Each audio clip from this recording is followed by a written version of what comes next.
పచ్చి కొబ్బరితో చేసుకునే ఈ బ్రేక్ఫాస్ట్ ఎంతో ఈజీగా ఎంతో త్వరగా చేసుకోవచ్చు. ఈ బ్రేక్ఫాస్ట్ చేసుకోవడానికి ఎక్కువ సమయం అయితే పట్టదు. చాలా ఈజీగా చాలా త్వరగా చేసుకోవచ్చు. ఈ బ్రేక్ఫాస్ట్ ఇంటిల్లి పాదికి అందరికి నచ్చుతుంది. అంత టేస్టీగా అయితే ఉంటుంది.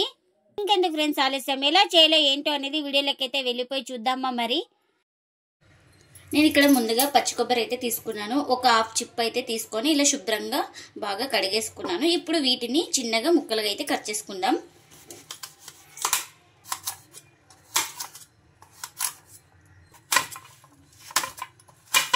ఇలా చిన్నగా ముక్కలుగా కట్ చేసుకోవాలి. ఇంకా ఇలా కట్ చేసుకున్న వాటిని ఒక జార్ అయితే తీసుకొని ఇంకా ఇందులోకి పచ్చి కొబ్బరి ముక్కలు అయితే వేసుకోవాలి. ఇంకా మూత పెట్టేసుకొని మనం గ్రైండ్ చేసుకుందాం.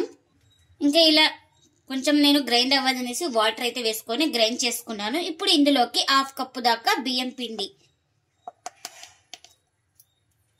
మనం బియ్యం పిండి ఎలా కొలుచుకున్నామో సేమ్ అంతనే క్వాంటిటీ బొంబాయి రవ్వను కూడా వేసుకోవాలి. ఇందులోకి ఒక 3 స్పూన్ల దాకా పెరుగును కూడా యాడ్ చేసుకోవాలి ఇందులోకి. అలాగే కొద్దిగా వాటర్ కూడా యాడ్ చేసుకుందాం. ఇంకా స్మూత్ గా బాగా గ్రైండ్ అవ్వాలి కదా.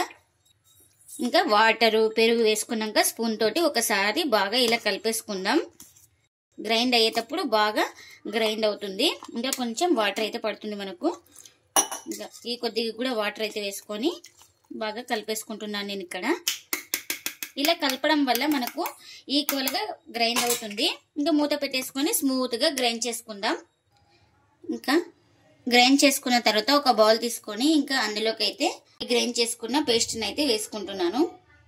ఇప్పుడు ఇందులోకి రుచికి తగినంత సాల్ట్, అలాగే ఒక 1/4 టీ స్పూన్ దాకా వంట సోడా కూడా వేసుకోవాలి.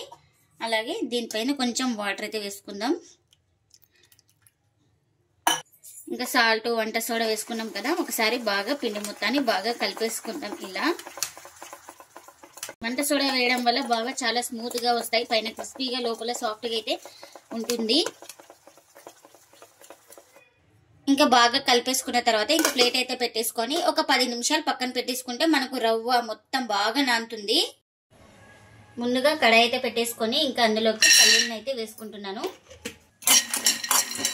ఇంకా ఈ పల్లీలని బాగా ఫ్రై చేసుకుందాం. ఇంకా ఇలా బాగా పల్లీలు అయితే బాగా ఫ్రై అయిపోయినాయి కదా, వీటిని ఒక ప్లేట్లోకి అయితే తీసుకుంటున్నా. ఇంకా వీటిని అయితే చల్లారనివ్వాలి. ఇదే కడాయిలో ఇప్పుడు ఒకటి చిన్నగా కట్ చేసుకున్న టమోటాని అయితే వేసుకున్నాను. అలాగే 1 ఇంచు అల్లం ముక్కలు, ఇంకొక స్పూన్ దాకా ఆయిల్ కూడా వేసుకుందాం. అలాగే ఒక 4 వెల్లుల్లి రెబ్బలు, ఇంకా ఇందులోకి పుదీనా కూడా వేసుకుంటున్నాను కొంచెం.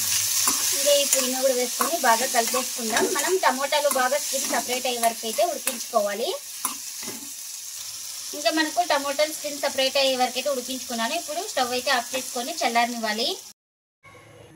ఇంకా చల్లారిన తర్వాత అయితే ఒక మిక్సీ జార్ అయితే తీసుకొని ఇంకా అందులోకి పల్లీలు, ఇంకా వేయించుకున్న టమోటా పుదీనా అయితే ఉంది కదా, ఇంకా దాన్ని కూడా వేసుకుంటున్నాను. అలాగే రుచికి తగినంత సాల్ట్ కూడా వేసుకోవాలి. నేను ఇక్కడ కారం అయితే వేసుకుంటున్నాను. మీరు కారం ప్లేస్లో మిర్చి కూడా మగ్గించుకొని మిర్చిని అయితే వేసుకోవచ్చు. ఇంకా ఇందులోకి కొద్దిగా వాటర్ అయితే వేసుకొని ఇంకా మూత పెట్టేసుకొని గ్రైండ్ చేసుకుందాం. ఇంకా చట్నీ అయితే గ్రైండ్ చేసుకున్న తర్వాత ఒక బౌల్లోకి అయితే తీసుకున్నాను. దీనికి పోపును కూడా రెడీ చేసుకున్నాను. ఈ పోపును కూడా ఈ చట్నీలోకి అయితే వేసుకుంటున్నాను. ఇంకా మనకు చట్నీ అయితే రెడీ అయిపోయింది. ఇంకా ఒక 10 నిమిషాల తర్వాత అయితే పిండి అయితే మనకు బాగా నానింది. ఇప్పుడు ఇందులోకి ఒక స్పూన్ దాకా జీలకర్రను కూడా వేసుకోవాలి. అలాగే ఒక 2 స్పూన్ల దాకా నువ్వులు కూడా వేసుకోవాలి. ఈ నువ్వులు జీలకర్ర వేసుకున్న తర్వాత బాగా కలిపేసుకుందాం. బాగా ఈ పిండిలో కలిసిపోయేటట్టు బాగా కలిపేసుకోవాలి. ఇప్పుడు ఇలా మొత్తం ఒకసారి కలిపేసుకున్నాక కొంచెం వాటర్ అయితే యాడ్ చేస్తున్నాను. వాటర్ అయితే పడుతుంది మనకు, కొంచెం థిక్నెస్ ఉందనేసి నేను ఇక్కడ వాటర్ అయితే యాడ్ చేసుకున్నాను. ఈ వాటర్ కూడా యాడ్ చేసుకున్న తర్వాత పిండి మొత్తాన్ని బాగా కలిపేసుకుంటున్నాను. పిండి అయితే ఈ కంటెస్టెంట్లో ఉండాలి మనకు. ఇక్కడ చూపిస్తున్నాను కదా, ఈ విధంగా ఉంటే చాలు మనకు. ఇంకా ఇలాంటి పోపు గిరిటె పెట్టేసుకున్నాను. పోపు గిరిటె కూడా బాగా కాలింది. ఇప్పుడు ఇందులోకి ఒక స్పూన్ దాకా ఆయిల్ అయితే వేసుకుంటున్నాను. ఆయిల్ కూడా హీట్ అయిందండి. ఇంకా పిండి వేసే ముందు అయితే ఒకసారి మొత్తం పిండి మొత్తాన్ని బాగా కలిపేసుకొని ఒక గిరిటె పిండిని అయితే వేసుకుంటున్నాను నేను ఇక్కడ. ఇంకా ఇప్పుడు ప్లేట్ అయితే కవర్ చేస్తున్నాను.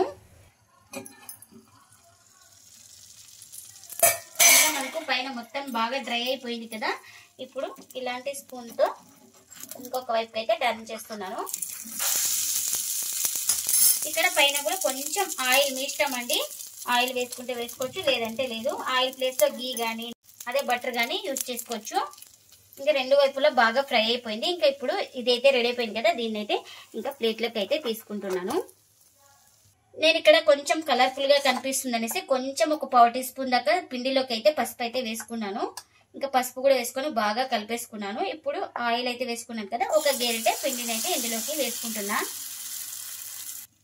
ఇంకా ప్లేట్ అయితే కవర్ చేసుకుందాం.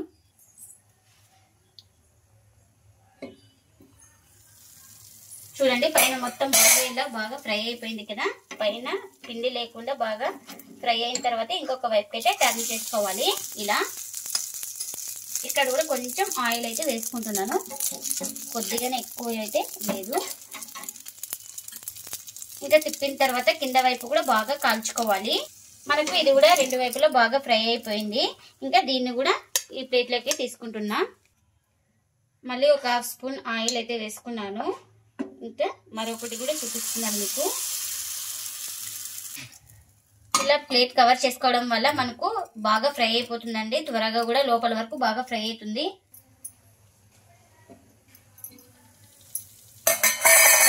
చూడండి మనం వంట సోడా వేసుకోవడం వల్ల ఎంత బాగా పొంగిందో. ఇంకొక వైపు అయితే టర్న్ చేస్తున్నాను. ఇలా మనకు ఇది కూడా రెండు వైపులా బాగా కాలింది చూడండి. ఇంకా మనం పచ్చి కొబ్బరి ఉన్నప్పుడల్లా ఇలా చేసుకుంటే చాలా టేస్ట్ గా ఉంటుందండి. పిల్లల నుంచి పెద్దల వరకు కూడా చాలా ఇష్టంగా తింటారు, అంత సాఫ్ట్ గా ఉంటాయి. మనకు పచ్చి కొబ్బరి కూడా హెల్త్ కూడా చాలా మంచిది. ఇంకా అన్ని ఇలానే చేసుకోవాలి. ఇది కూడా రెడీ అయిపోయింది కదా, ఇంకా దీన్ని కూడా తీసుకుంటున్నా. ఎంతో టేస్టీగా ఉండే పచ్చి కొబ్బరి బియ్యం పిండితో అయితే బందోసలు రెడీ అయిపోయినాయండి. ఈ బందోసలు చాలా రుచిగా చాలా టేస్టీగా అయితే ఉంటాయి. మనకు ఎప్పుడు ఒకే రకం ఇడ్లీ దోశ కాకుండా ఇలా వెరైటీగా పచ్చి కొబ్బరితో బందోసలు చేసుకుంటే ఇంటిల్లి పాదికి అందరికీ నచ్చుతుంది. ఇంకా ఇప్పుడు ప్లేట్లోకి అయితే సర్వ్ చేసుకున్నాం. చట్నీ కూడా చేసుకున్నాం కదా, చట్నీని కూడా సర్వ్ చేస్తున్నా. చూడండి బందోసలు అయితే లోపల ఎక్కడ ఎటువంటి పిండి లేకుండా బాగా ఫ్రై అయిపోయింది. మీడియం టు లో ఫ్లేమ్లో అడ్జస్ట్ చేసుకుంటూ మంటను బాగా ఫ్రై చేసుకోవాలి. చాలా స్మూత్గా కూడా ఉంటాయండి ఈ బందోసలు అయితే, అంత టేస్ట్గా అయితే ఉంటాయి. మీరు కూడా తప్పకుండా ఒకసారి ఇలా ట్రై చేయండి. మీకు ఎలా వచ్చిందో కామెంట్ అయితే చేయండి ఫ్రెండ్స్. ఇదండి ఇవాళ వ్లాగ్. ఈ వీడియో కనుక నచ్చితే ప్లీజ్ లైక్ చేయండి, షేర్ చేయండి, కామెంట్ చేయండి, అలాగే లైక్ చేసి సపోర్ట్ చేయండి friends. Thanks for watching. Bye bye.